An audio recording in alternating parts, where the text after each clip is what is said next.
आप सोच रहे होंगे कि सर जो है किसी नोटिफिकेशन को लेके आते हैं तो काफी उत्साहित रहते हैं, बड़े उत्साह के साथ बताते हैं कि आज शाम को रिजल्ट आने वाला है, कल रिजल्ट आने वाला है, या कल आंसर की आने वाला है।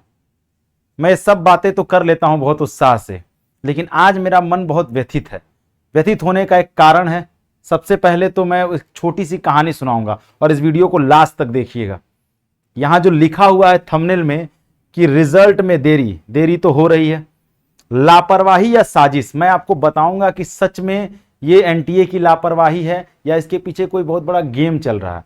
और दूसरी चीज, एक चीज ध्यान में, इस बात को ध्यान में रख के इस वीडियो को देखिएगा कि ये वीडियो आपके काउंसलिंग से रिलेटेड नहीं है, आपके कट ऑफ से रिलेटेड नहीं है, शायद आपके भविष्य के बारे में आपको बताने के लिए बनाई गई है। ठीक है, तो एक छोटी सी कहानी ये है कि आज एक बच्चे का फोन आया और मैं वीडियो बनाता भी नहीं।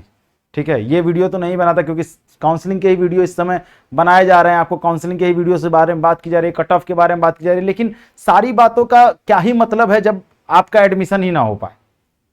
तो जो मैं कहानी सुनाने जा रहा हूं ध्यान से सुनिएगा।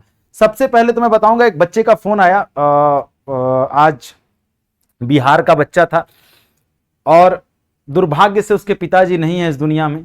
ठीक है, मैं रिकॉर्डिंग उसकी सुना देता लेकिन उसकी प्राइवेसी थी इसलिए मैं सुना नहीं सकता। मैं जो बता रहा हूं उसको ध्यान से सुनिएगा। उस बच्चे के मामा मामी जो थे वो पढ़ा रहे हैं उसको, एक भाई और एक बहन है। बहुत मुश्किलात हालात में उसने सीयूटी का फॉर्म भरा था और बहुत मुश्किलात हालात में उसने एग्जाम दिए थे। एग्जाम भी बहुत सेंटर पे बहुत नाकामी उसको झेलनी पड़ी थी, लेकिन उसके बावजूद भी उसका एग्जाम अच्छा हुआ था। बच्चा बता रहा था कि लगभग उसके 300 के आसपास, 290 300 के आसपास जो है उसके नंबर आ रहे हैं। जनरल टेस्ट और लैंग्वेज में बीएचयू मिलने के पूरे चांसेस हैं और लगभग 685-90 के आसपास जो है उसके क्या कहते हैं डोमेन में आ रहे हैं, तो उसको ड्यू के भी कॉलेजेस मिल ही जाएंगे। बट इतने अच्छे स्कोर के बाद, इतना सब कुछ मिलने के बाद उस बच्चे के साथ हुआ क्या, वो बच्चा आज रो रहा था। कहा सर मैं आपसे पढ़ा हूं और बस मैं आपसे बहुत हिम्मत जुटा के बोल पा रहा हूं कि सर सब कुछ होने के बाद मैं आपकी मेहनत पर खरा नहीं उतर पाया, आपके सपनों को नहीं पूरा कर पाया, जो आपने दिखाए थे साल भर मुझे कि मैं कर लूंगा, और आज मैं नहीं कर पाया। तो मैंने पूछा क्या हुआ मेरे भाई, तो उसने कहा कि मेरे मामा जी ने बहुत निराशा के साथ, चूंकि पैसा उन्हीं को लगाना था, तो उन्होंने कहा अब मैं न तुमको ड्यू भेज सकता हूँ न बीएचयू भेज सकता हूँ, अब मेरी हिम्मत भी नहीं है उतनी, अभी जो है तुम चलो डिग्री कॉलेज में एडमिशन करा लो। मैं उनकी बातों को मना नहीं कर पाया क्योंकि वही मेरे कर्ता धर्ता हैं। और फाइनली सर आज मैं एक डिग्री कॉलेज में एडमिशन ले लिया हूँ। मेरे सब्जेक्ट जो मुझे मिले हैं वो मिले हैं पॉलिटिकल साइंस, हिंदी और साथ ही साथ जो है समाजशास्त्र। अब सर आप मुझे ये बता दीजिए क्या इसका कोई करियर है। मैं पहली बार किसी बच्चे से बात करके इतना निशब्द था, मेरे पास शब्द नहीं थे। और इन सब चीजों के पीछे सिर्फ एक है, वो है नेशनल टेस्टिंग एजेंसी, जिसके कान पर जू तक नहीं रेंग रहा है। सिर्फ सीयूईटी की बात नहीं कर रहे हैं, अभी तो बातें बहुत सारे एग्जाम्स की हो रही हैं, लेकिन मैं बात सिर्फ सीयूईटी करूंगा। 13 लाख से ज्यादा बच्चों ने सीयूईटी के एग्जाम दिए हैं इस बार। लगभग 229 सेंटर इंडिया में थे और लगभग 26-27 सेंटर विदेशों में थे। लेकिन क्या आप का अधिकार है कि आप किसी बच्चे के, इतने टैलेंटेड बच्चे के टैलेंट को खत्म कर दें? और ये सिर्फ एक के साथ नहीं हुआ है, एक का मुझे पता है, जिसने मुझे बताया, वो इस बात से दुखी था कि सर मैं आपका सपना नहीं पूरा कर पाया। आप सोच सकते हैं मैं कितना दुखी होऊंगा उसके इस बात से।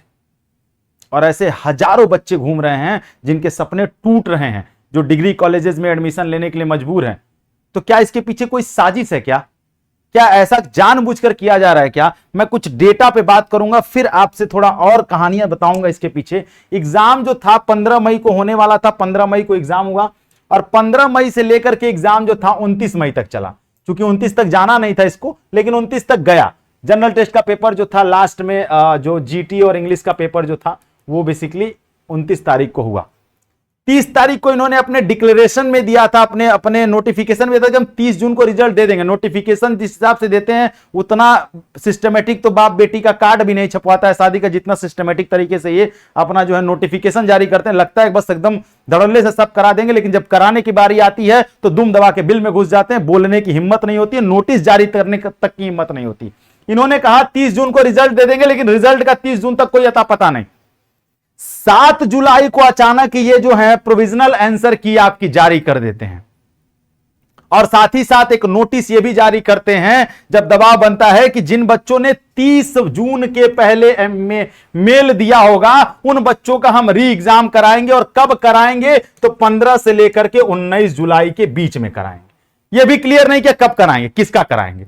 और फिर अचानक एक दिन क्या हुआ कि 14 तारीख को एक नोटिस जारी करके कहते हैं कि 30 जून और 7 और 9 जुलाई के बीच में जिन्होंने हमें अपनी प्रॉब्लम्स मेल की होगी हम उनकी प्रॉब्लम को इंटरटेन करेंगे। मेरे भाई 7 से 9 जुलाई आपने पहले तो बताया नहीं था, नहीं तो बच्चा किया होता आपको। बच्चा तो ये सोचा 30 जून के पहले आपने बोला है, तो 30 जून के पहले तो मैं कर नहीं पाया, तो मेरे हमको तो इंटरटेन करेंगे नहीं, तो मैंने तो डाला नहीं उसमें। अब मैं इसके पीछे पूरी कहानी आपको सुनाता हूं। कहानी कुछ यूं है कि जब सीयूईटी आया तो बच्चे दिल्ली विश्वविद्यालय जाने लगे। पहले ऐसा होता नहीं था। बड़े बड़े विश्वविद्यालयों में जो है बिहार से, यूपी से, गांव गिराम के बच्चे जो है पहुंचने लगे, परीक्षा पास करके टैलेंटेड बच्चे पहुंचने लगे। अब लगा लोगों को कि हमारा जो धंधा है प्राइवेट यूनिवर्सिटी और कॉलेजेस वाला वो तो गड़बड़ हो जाएगा, वो तो चल नहीं पाएगा। तो इन लोगों ने अपने चीजों को, मुझे ऐसा लगता है, अपनी चीजों को सही कराने के लिए इन्होंने जो है क्या किया कि सेशन को लेट करो। जितना सेशन लेट होगा बच्चे तड़पड़ाएंगे, मां बाप तड़पड़ाएंगे, मां बाप परेशान होंगे और परेशान होकर के किसी न किसी डिग्री कॉलेज और प्राइवेट यूनिवर्सिटी में एडमिशन ले लेंगे और चाप करके बोरी भर के पैसा देंगे और हम लोग का जीवन चलेगा। बच्चों के करियर से कोई लेना देना नहीं। इन्होंने 19 तारीख को री एग्जाम कराने की बात की, और मैं आपको एक बात और बताता हूं, री एग्जाम के लिए जो इन्होंने 19 तारीख को 1000 बच्चों के री एग्जाम की बात की है।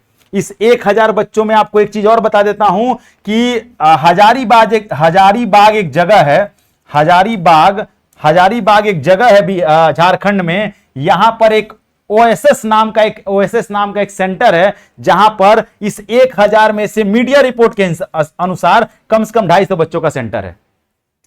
250 ऐसे बच्चे हैं इस 1000 में से जिनका सेंटर जो है ओएसएस स्कूल में है हजारीबाग में। ये ओएसएस स्कूल के बारे में थोड़ा पता लगाएंगे तो आपको पता चलेगा कि ये वही स्कूल है जिसमें नीट का सेंटर पड़ा था और वहीं से पेपर लीक हुआ था। तो जब आपको पता था कि वहां से पेपर लीक हो रहा है तो 250 बच्चों का भेजने की जरूरत क्या थी।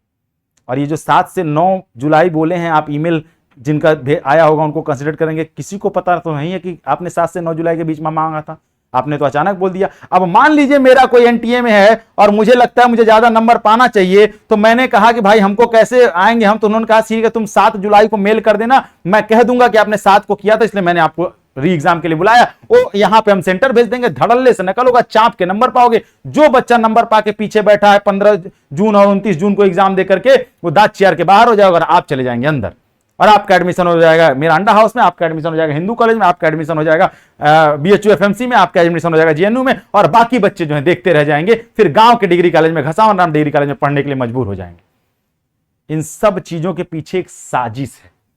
ये लापरवाही नहीं है, लापरवाही मुझे दिख नहीं रही है किसी तरीके से।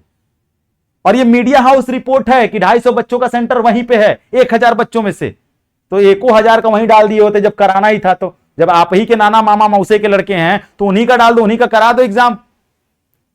250 बच्चे तो मान लिए हम आपके रिश्तेदार निकल गए, और जो आपके रिश्तेदार नहीं है उनका कहीं और करा दो। कहने के लिए तो हमने री एग्जाम कराया। इन सब चीजों पे ना बोलने के लिए कोई एजुकेटर खड़ा हो रहा है, ना बोलने के लिए कोई और खड़ा हो रहा है। कुछ मीडिया हाउसेस जो है इस पे मुद्दा उठा रहे हैं, लेकिन सरकार को इससे कोई मतलब नहीं। सेशन लेट होगा, कितना नुकसान होगा, और मैं आपको बता दूं कोविड-19 2019 में आया, 2020 के 6 महीने उसने लगभग ऐसे ही खा गए। उन सब चीजों से झेला आदमी, उन सब चीजों से निकल करके आया, लेकिन उससे बड़ी बीमारी ये एनटीए हो गई है। या तो सरकार को इसे खत्म कर देना चाहिए पूरी तरीके से, और दूसरी संस्था गठित करिए और सही तरीके से आप बच्चों के भविष्य के साथ सुनिश्चित करिए बच्चों का भविष्य। और अगर ऐसे ही आपको खेलना है, ऐसे ही फुटबॉल बनाना है, तो फिर आप बता दीजिए हर बच्चा पढ़ाई लिखाई छोड़ करके, क्योंकि अब फुटबॉल बनने से अच्छा है ना कोई अपना काम सीख ले, आदमी कोई जीवन आदमी आगे बढ़ाए। इतने बड़े बड़े सपने लेके गांव के पगडंडियों से चल के आपके कोचिंग सेंटर्स के उस पर पढ़ करके और एंट्रेंस देकर इतने खुश होते हैं बच्चे कि हम बड़ी बड़ी यूनिवर्सिटीज में पढ़ेंगे। 3 साल का बीए आप 4 साल में करा देंगे। इन सब चीजों का जवाब किसी के पास नहीं है। अब ये सब चीजें कट ऑफ पे वीडियोस, काउंसलिंग पे वीडियोस मैं ला सकता हूं आपके लिए, और लाता भी हूं कट ऑफ पे जो समझ में आता है। जितनी चीजें प्रोविजनल आंसर की के आधार पे कितने दिन में बताऊंगा, कितने दिन आपको मैं एक ही चीज बताऊंगा बाबू इतने नंबर पर हो जाए, कितनी दिलासाएं दूंगा बताइए। दिलासाओं की भी एक सीमा होती है ना मेरे लाल। इसलिए मैं आज कट ऑफ पे लाइव आया ही नहीं, मुझे लगा पहले मुझे आपसे थोड़ी बात कर लेनी चाहिए। हो सकता है मेरी बातें कितनों को हर्ट कर जाएंगी, कितनों को बुरी लगेंगी कि आके ज्ञान दे रहे हैं, लेकिन मेरे बाबू, मेरे लाल, ये मेरे मन की बातें हैं जो आप तक पहुंचानी थी मुझे। उस बच्चे की कहानी थी जो आपको बतानी थी मुझे, और सच में मैं उस बच्चे की व्यथा से बहुत दुखी हूं। और मैं सोच रहा हूं कितने बच्चे ऐसे होंगे जिनकी बातें मेरे तक पहुंच नहीं पाती। अगर सच में आपको भी ऐसी प्रॉब्लम है, सच में आप भी इतने ही परेशान हैं, तो परेशान मत होइए, परेशान मत होइए मेरे लाल। मैं सच में आपके साथ हूं, बस कैमरे के सामने आके बोलने से नहीं। जो लोग मुझे व्यक्तिगत जानते होंगे, जो लोग मेरे से पढ़े होंगे, जो लोग मुझे जानते होंगे, उनको पता होगा। लेकिन हिम्मत नहीं हारनी है। उस बच्चे की मजबूरी थी, उसने एडमिशन लिया, लेकिन आपको हिम्मत नहीं हारनी है। यह वो पड़ाव है जो आपको लड़ना सिखाता है। कहते हैं कि सच है विपत्ति जब आती है, कायर को ही दहलाती है। सुरमा नहीं विचलित होते, क्षण एक नहीं धीरज खोते, और विघ्नों को गले लगाते हैं, कांटों में राह बनाते। तो आपके सामने जो विघ्न है ना, एनटीए जैसे, उन विघ्नों को ना, उनको तोड़ करके रास्ता बना लेंगे। और जिस दिन आप रास्ता बना करके यूनिवर्सिटी में प्रवेश लीजिएगा, उस दिन मेरे लाल आप मुझसे पढ़े हो चाहे ना पढ़े हो, आप मुझे याद करिएगा। जिस दिन आप आईएएस, आईपीएस और या फिर किसी बड़े पद पे सुशोभित होइएगा, आप पीछे मुड़ करके सोचिएगा कितनी विपरीत परिस्थितियों में अपने घर वालों से लड़ करके आपने एडमिशन लिया था। जो नहीं चाह रहे थे कि आप जाइए, खत्म करिए, आप जाके किसी प्राइवेट इंस्टीट्यूट या कॉलेज में एडमिशन ले लीजिए। कितनों ने मजबूर होकर एडमिशन ले लिया। लेकिन अगर आपके सामने थोड़ी सी भी मजबूरी नहीं है ना, तो आप अपने आप को डिगाए रहिएगा, टिकाए रहिएगा। लड़ेंगे हम, कंधों से मिलते हैं कंधे, कदमों से कदम चलते हैं, कंधों से कदम मिलते हैं, और हम चलते हैं जब ऐसे तो दिल दुश्मन के हिलते। तो हम चलेंगे, लड़ेंगे, जीतेंगे भी। बस हमारे साथ कमेंट सेक्शन में एक बार सब लोग मुझे बताएंगे कि आपकी मनोदशा कैसी है, आप कितने मजबूत हैं, हमारे साथ खड़े हैं, ठीक है। और इसी मनोदशा के साथ हम आगे बढ़ेंगे। वीडियो को हर उस बच्चे और हर उस गार्जियन तक पहुंचाइए, जिस बच्चे को ये लगता है कि वो परेशान है, उसको ये लगना चाहिए कि थोड़ी बहुत आशा की किरण है, जो कि हम उनके साथ खड़े हैं। और अगर परेशानी कोई आएगी तो हम जरूर लड़ेंगे, ठीक है। तो इस वीडियो के कमेंट सेक्शन में हमें सबका ये रिव्यू चाहिए कि आपको मेरी बातें कैसी समझ में आई, कितनी अच्छी लगी, कैसी समझ में आई, और आपकी मनोदशा कैसी है, ठीक है। Thank you so much. और बाकी मैं मिलता रहूंगा, आप उसके लिए परेशान मत होइए, बाकी अपडेट भी देता रहूंगा। लेकिन जैसे जैसे कट ऑफ पे नई नई चीजें आएंगी, मैं आपको अपडेट बताऊंगा, ठीक है। Thank you so much. जय हिंद।